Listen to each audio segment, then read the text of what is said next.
Bharatiya Janata party రాష్ట్ర అధ్యక్షుడు ఎన్ రామచంద్రరావు ఆధ్వర్యంలో బీజేపీలో భారీ చేరికలు చోటు చేసుకున్నాయి. స్ఫూర్తి foundation chairman doctor Basaraju Suresh తన అనుచరులతో కలిసి బీజేపీ కండువ కప్పుకున్నారు.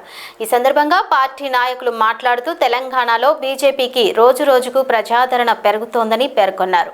పార్టీ సిద్ధాంతాలు, అభివృద్ధి కార్యక్రమాలకు ఆకర్షితులై వివిధ వర్గాలకు చెందిన నాయకులు బీజేపీలో చేరుతున్నారని తెలిపారు. రాష్ట్రంలో పార్టీ బలోపేతానికి కృషి చేస్తామని డాక్టర్ బసరాజు సురేష్ స్పష్టం చేశారు.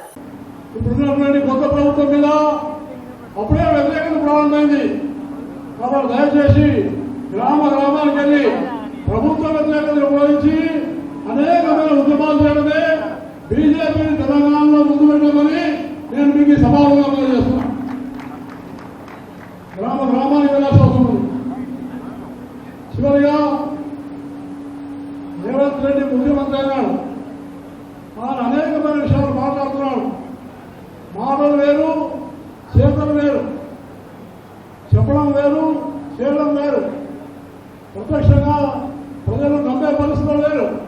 అందువల్ల ప్రత్యామ్నాయం అనేది బెంగాల్ తర్వాత తెలంగాణ బీజేపీ జెండా అని గ్రామానికి చెప్పాలని మనం చేస్తున్నాం. అందుకనే ఈరోజు మన యొక్క సురేష్ గారు పార్టీ వెళ్ళడం చాలా సంతోషం. అందరూ కూడా సపోర్ట్ స్వాగతించారు. సామాజిక కార్యకర్త ఆయన రాజకీయాల కోసమే పరిమితమే రాలేదు, సమాజంలో మార్పు చేయాలని వచ్చాడు. కాబట్టి అలాంటి ఒక సామాజిక కార్యకర్త గ్రామాల్లోకి వెళ్ళి విద్యార్థుల యొక్క విద్య విషయంలో, నీటి విషయంలో, భూమి యొక్క సారవంత విషయంలో కృషి చేస్తున్నటువంటి యొక్క సామాజిక నాయకుడు బసవరాజు సురేష్ గారిని భారతీయ జనతా పార్టీలో నేను మనస్ఫూర్తిగా స్వాగతిస్తున్నానని తెలియజేస్తా ఉన్నాను. ఇలాంటి వాళ్ళు ఇంకా అనేక మందిని బీజేపీలో చేర్పించి నెక్స్ట్ జెండా ఇబ్రాహీంపట్నంలో ఎగరాలని నేను మీకు సభాముఖంగా చేస్తున్నాను. ఇబ్రాహీంపట్నంలో జెండా ఎగరాలి.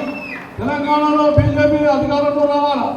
తెలంగాణలో నా ఒకటే ఆశయం, తెలంగాణలో బీజేపీ కార్యకర్త ముఖ్యమంత్రి కావడమే మన లక్ష్యంగా మనం పెట్టుకోవాలని నేను మీకు సభాముఖంగా తెలియజేస్తూ నాకు అవకాశం ఇచ్చినటువంటి పూర నరసయ్య గౌడ్ గారికి ధన్యవాదాలు తెలియజేస్తూ సెలవు తీసుకుంటాను. జై భారత్ మాతాకి వందే వందే వందే.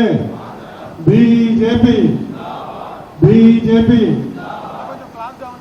ఈరోజు రంగారెడ్డి రూరల్ జిల్లా ఇబ్రాహీంపట్నం నియోజకవర్గం తుర్గేంగాల్ మున్సిపాలిటీలో బసరాజు సురేష్ గారు స్ఫూర్తి ఫౌండేషన్ చైర్మన్, మరి వారితో పాటు 300 మంది యువకులు, ఐటీ ప్రొఫెషనల్స్ మరియు అనేక సామాజిక కార్యక్రమాల్లో గత 4-5 సంవత్సరాలుగా చురుగ్గా తమ సొంత డబ్బులతో పనిచేస్తున్నటువంటి వాళ్ళు దేశం కొరకు, ధర్మం కొరకు, డెవలప్మెంట్ కొరకు సామాజిక సేవ చేస్తున్న బీజేపీలో చేస్తూనే ఇంకా సార్థకత దక్కుతుందని ఈరోజు వారి బృందాలు రావడం జరిగింది. వారికి ఈ సభకు ముఖ్య అతిథిగా చేసినటువంటి మన రాష్ట్ర అధ్యక్షుడు ఎన్ రామచంద్రరావు గారికి మనస్ఫూర్తిగా ధన్యవాదాలు.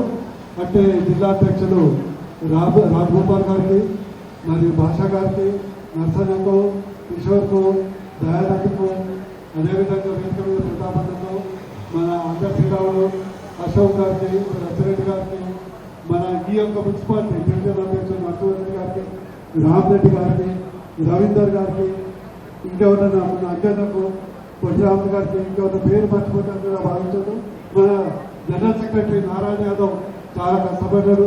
దేవేందర్ గారికి, మా చెల్లెలకు, మరి మాజీ అధ్యక్షులు నరసింహగౌడ్కి, మా కౌన్సిలర్ శ్రీలత, రమేష్ నిత్య యువకుడు రమేష్ గారికి, మరియు బీజేపీ నాయకులకు, కార్యకర్తలకు అందరికీ మనస్ఫూర్తిగా అభినందన తెలియజేస్తూ నేను ఏం చెప్పాలో ఆల్రెడీ చెప్పిన, నేనేం చెప్పాలో ఆల్రెడీ చెప్పిన, ఎక్కువ చెప్పాల్సిన అవసరం లేదు. మన దారి రహదారి, మన దారి రహదారి, అడ్డదారి కాదు. మన దారి మోడీ దారి. అందుకని నా యొక్క విజ్ఞప్తి మీ అందరికీ సీనియర్లు కానీ జూనియర్లు కానీ క్యాడర్ కానీ ఎవరు గవర్నమెంట్ ఎమ్మెల్యే అవుతారు, ఎవరు ఎంపీ అవుతారు, ఎవరు మినిస్టర్ అవుతారు, ఎవరు సీఎం అవుతారు అని పక్క పెట్టి ఓన్లీ సీఎం అయ్యేది కమలం పువ్వు గుర్తు, ఎమ్మెల్యే అయ్యేది కమలం పువ్వు గుర్తు. ఒక్కసారి బీజేపీ తెలంగాణ రాష్ట్రంలో ప్రభుత్వాన్ని ఏర్పాటు చేస్తే ఆ టేస్ట్ ఏంటి, ఆ పవర్ ఏంటి, ఆ లక్ష్యం ఏంటి మీ అందరికీ తెలుస్తుంది. కానీ ఈరోజు భారతీయ జనతా పార్టీ నాయకుడు నరేంద్ర మోదీ గారు అధికారం వచ్చిన తర్వాత ప్రజల కోసమే పనిచేస్తున్నారన్న విషయాన్ని అంత స్పష్టంగా అక్కడ కనబడతాం. నేషన్ ఫస్ట్ అనేటటువంటి ఆలోచనతో ఈరోజు భారతీయ జనతా పార్టీ పనిచేస్తుంది. కాబట్టి ఈ దేశం పట్ల ప్రేమ ఉన్న ప్రతి యువకుడు ఈరోజు భారతీయ జనతా పార్టీ వైపు చూస్తూ ఉన్నాడు. నేను మరొకసారి ఈరోజు తెలంగాణలో యువతకు నేను పిలుపునిస్తాను. దాన్ని మన తెలంగాణను రక్షించుకుందాం, ఈ దేశాన్ని రక్షించుకుందాం. నరేంద్ర మోదీ గారి ఒక ప్రభుత్వాన్ని మనం బలపరుస్తాం. మన దేశంలో ఉన్నటువంటి ఒక పరిస్థితులు ఏదో ఉన్నాయో ఆ పరిస్థితులను మనం ఎదుర్కొందాం ధైర్యంగా. సరిహద్దుల్లో ఉన్నటువంటి ఒక సమస్యలు ఏ విధంగా అయితే మన సైనికులు ఎక్కడ ఎదుర్కొంటున్నారో ఈ దేశంలో ఈ మధ్య కాలంలో నిర్మాణమైనటువంటి ఒక పరిస్థితులు కూడా మనము ధైర్యంతో ఎదుర్కొందాం. మన నరేంద్ర మోదీ గారు హైదరాబాద్కు వచ్చిన వేళ ఆ రోజు హైదరాబాద్ నుంచి దేశ ప్రజలను కోరారు. అక్కడ ఇరాన్ అమెరికా యుద్ధంలో అనేకమైనటువంటి కష్టాలు వస్తూ ఉన్నాయి. మనకు అక్కడి నుంచి ఎరువులు వస్తాయి, పెట్రోల్ వస్తుంది, గ్యాస్ వస్తుంది. కానీ యుద్ధం ద్వారా మనకు ఆ సరఫరాలో కొంత ఆలస్యం అవుతున్న విషయాన్ని మనం గుర్తించాం. ఈ యొక్క నేపథ్యంలో ప్రపంచం మొత్తంలో అన్ని దేశాలు కూడా చమురు ధరలు 20% నుంచి 80% దాకా పెంచారు. కానీ భారతదేశం మొన్నటి వరకు ఒక్క పైసా పెంచకుండా ఇప్పుడు ఈ మధ్య కాలంలో అంతర్జాతీయ మార్కెట్లో బ్యారెలు పెరిగినందుకు, ఆయిల్ బ్యారెల్ పెరిగినందుకు కేవలం 3% మాత్రమే మనకు పెంచడం జరిగింది. ఎక్కడ 20 నుంచి 80%, ఎక్కడ 3%.